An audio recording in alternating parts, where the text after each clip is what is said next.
မင်္ဂလာပါဒီဗီဒီယိုကတော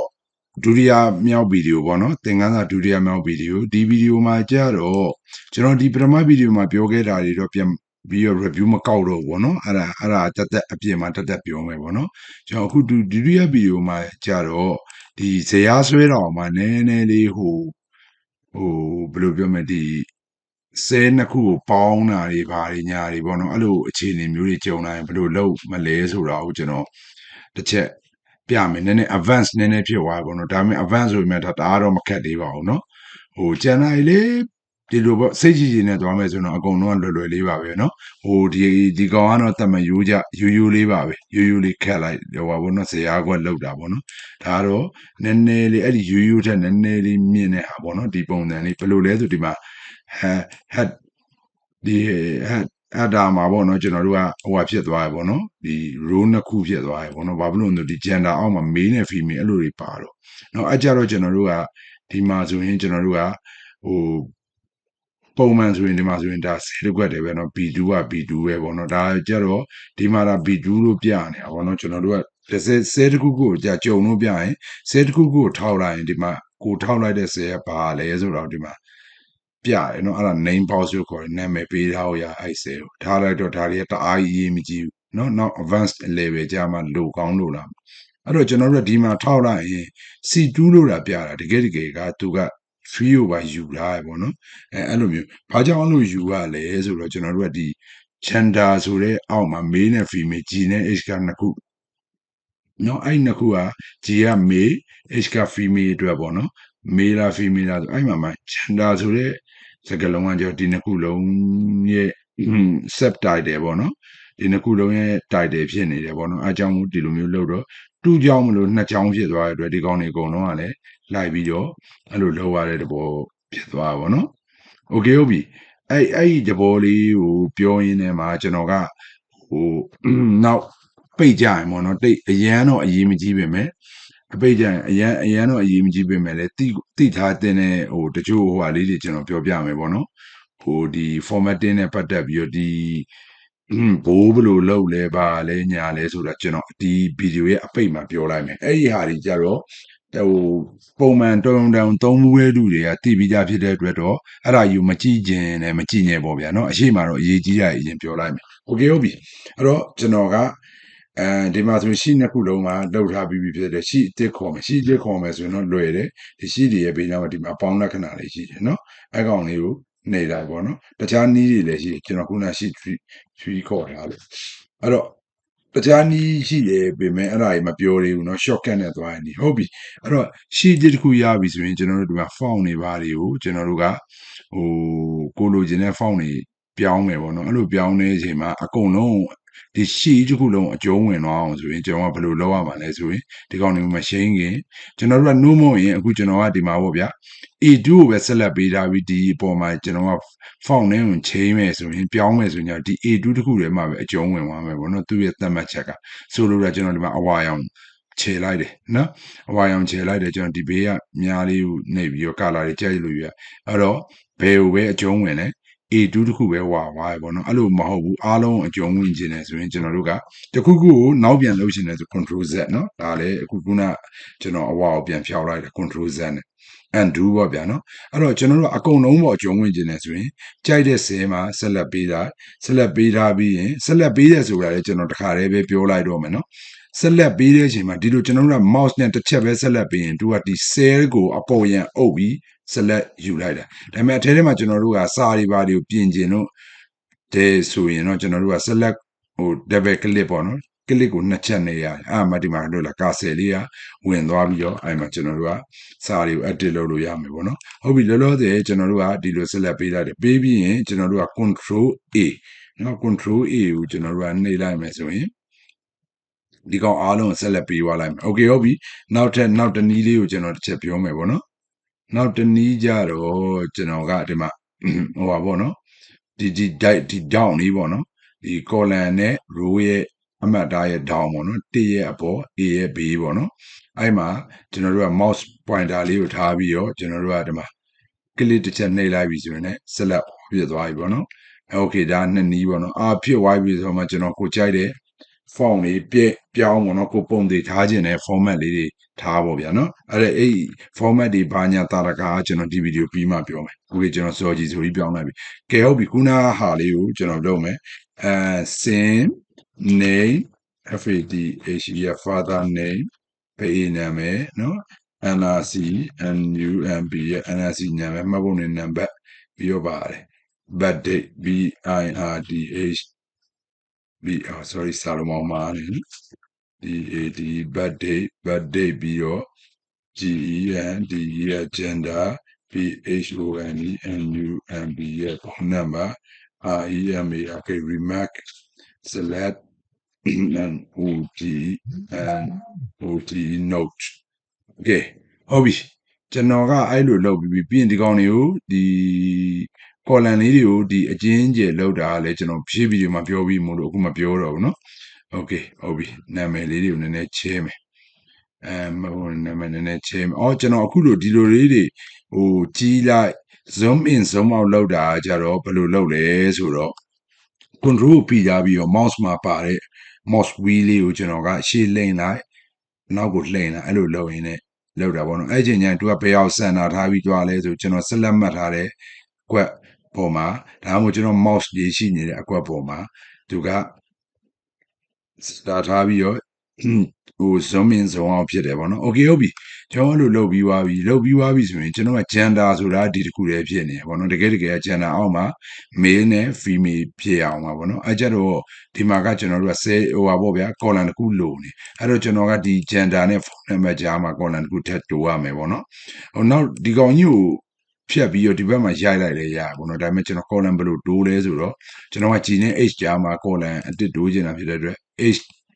H ပေါ်မှာဒီအောက်မှာဆက်လက်မပေး H တစ်ခုလုံးပေါ်မှာဆက်လက်ပေးရင်2ရဲ့ column တစ်ခုလုံးဆက်လက်ဖြစ်သွားမယ်ပေါ့နော် H ပေါ်မှာပြီးရင်ကျွန်တော်က control ကိုဖိထားပြီးတော့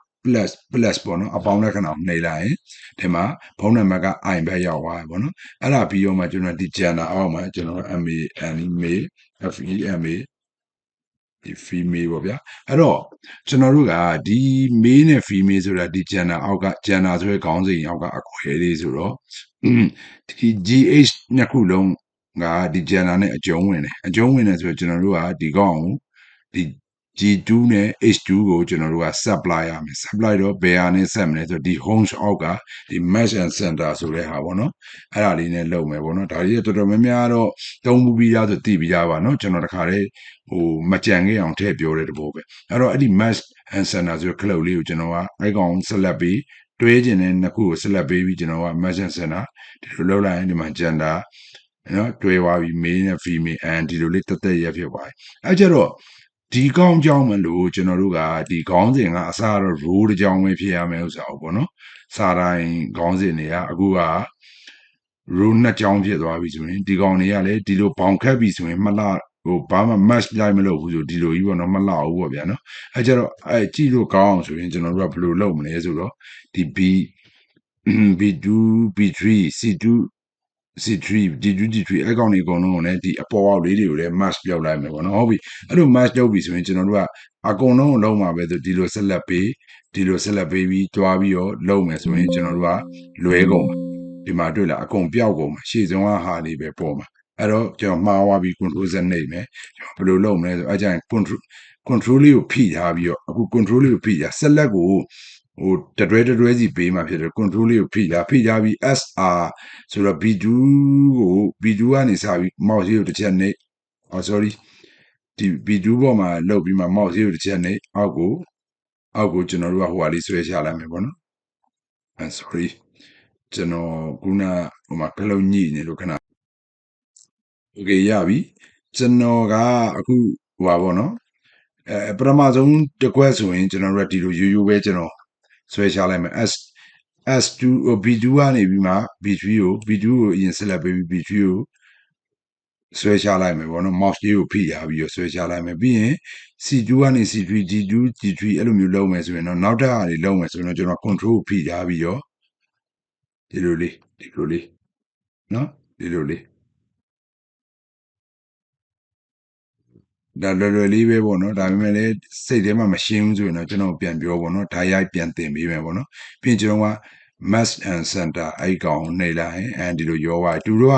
ဒီမှာအောက်တွေကြာနေတဲ့အတွက်ကျွန်တော်တို့ကဒီမှာဒီကောင်တွေကိုဒီလိုဆက်လက်ပေးမယ်ဒီကွင်ကိုဆက်လက်ပေးရင်ဒီကွင်ကိုအကျုံးဝင်မယ်ကျွန်တော်ဒီမှာပေါ့နော်အလေပို့လိုက်မယ်ပေါ့နော်โอเคအလေပို့လိုက်ရင်အောက်မှာအလေဖြစ်သွားပြီပေါ့နော်ပြီးတဲ့ကောင်တွေကိုโอเคဟုတ်ပြီအဲ့ဒါပြီးပြီဆိုရင်ကျွန်တော်နောက်တစ်ခုထပ်ပြချင်တာကျွန်တော်ဒီမှာပေါ့နော်ဒီ remap and note ဆိုတော့ကျွန်တော်ဒီလိုကျင်းလိုက်ရင်စာဒီလိုကြီးဖြစ်သွားပြီပေါ့နော်ဒီမှာကြည့်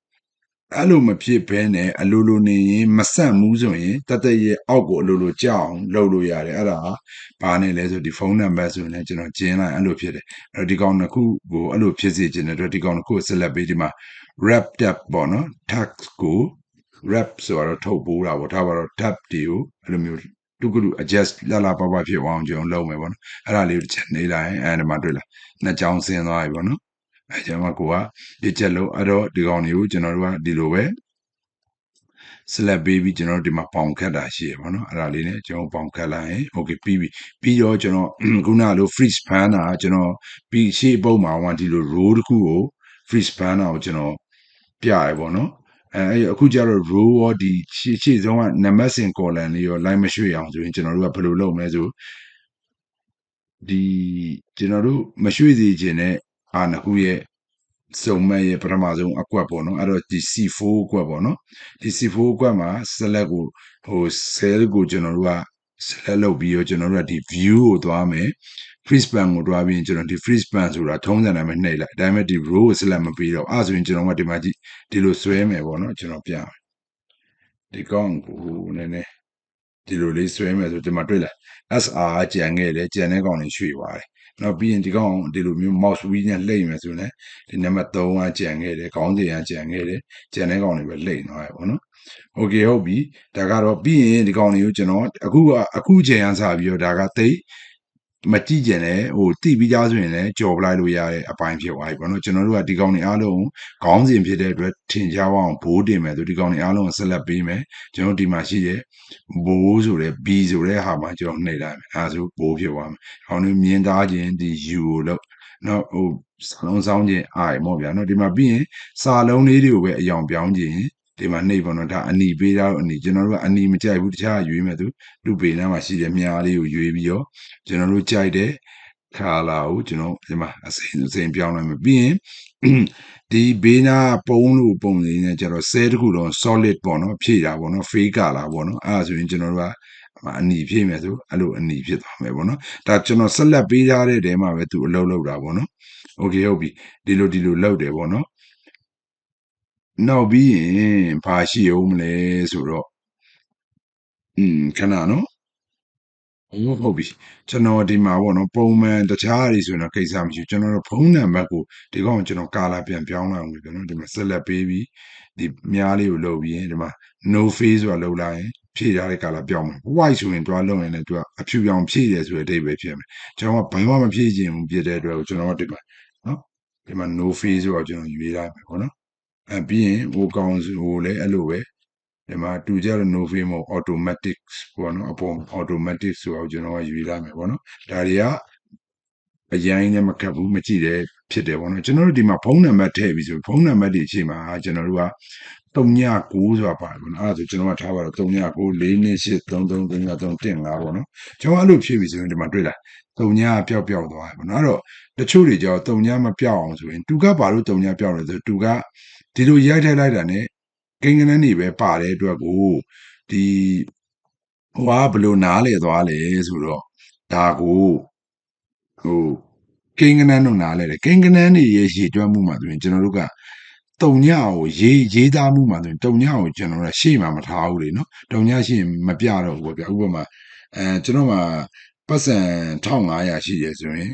1500ရှိမှာအဲ့လိုပဲရှိကျွန်တော်မှာပတ်စံ1500ရှိတုံည1500ဆိုကျွန်တော်တို့မရေးဘူးပေါ့နော်ရေးလိုက်လဲတုံညအောင်လို့ပြောပြီးအဲ့တော့ဖုန်းနံပါတ်တွေမှာအဲ့လိုဖြစ်ဖို့ဆိုရင်ကျွန်တော်တို့ကဘယ်လိုလုပ်ရလဲဆိုတော့ဒီ cell မှာကျွန်တော်တို့ကဒီဆက်လက်ပေးထားပေါ့နော်ဒီ cell ဒီ column တစ်ခုလုံးဖြစ်ချင်တဲ့အတွက်ကျွန်တော်တို့ကဒီ i ပေါ်မှာကိုထားလိုက်ရင်ဒီမှာဒီလိုလေးပြောင်းသွားမယ်ပေါ့နော်ဒီလိုအမဲလေးပြောင်းသွားမယ်အဲကြမှာအဲ့လိုဆက်လက်ပေးလိုက်ဆက်လက်ပေးပြီးကျွန်တော်တို့ကဒီမှာပေါ့နော်သူကဒီမှာ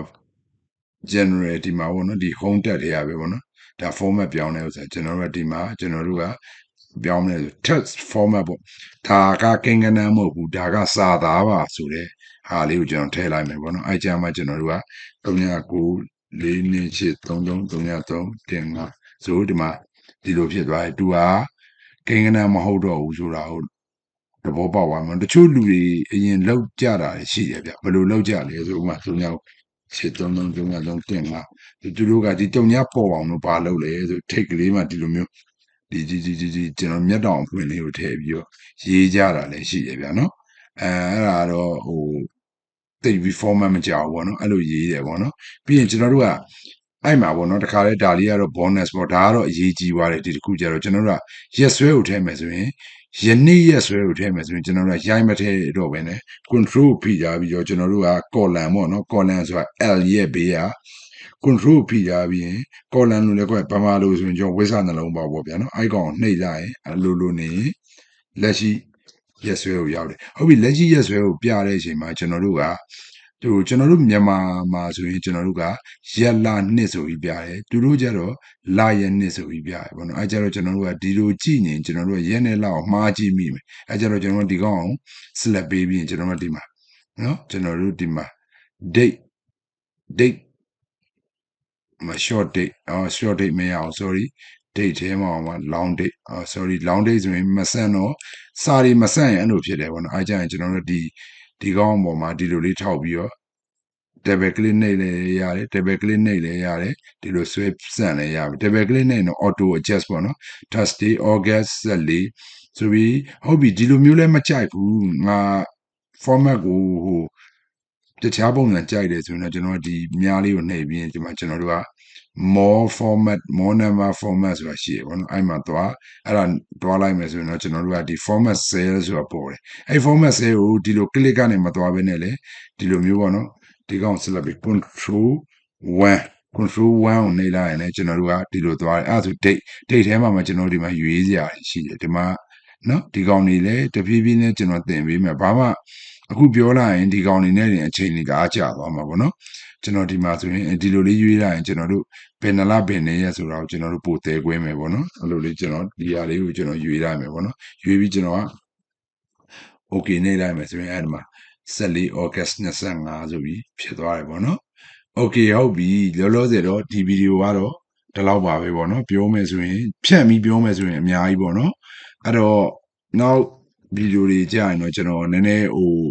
ကျွန်တော်စဉ်းစားလာအောင်ပဲပေါ့နော်ဒီအခြေခံဘိုင်းမှာပါကြအောင်မလဲပေါ့နော်တကယ်လို့ကမဖြစ်ဘူးဆိုကျွန်တော်နည်းနည်းဟို formatting ပိုင်းလေးတွေနည်းနည်းထပ်ပို့ပြီးတဖြည်းဖြည်းချင်းကျွန်တော် advance လေးကိုဖြည်းဖြည်းချင်းကျွန်တော်သွားပေးမယ်ပေါ့နော်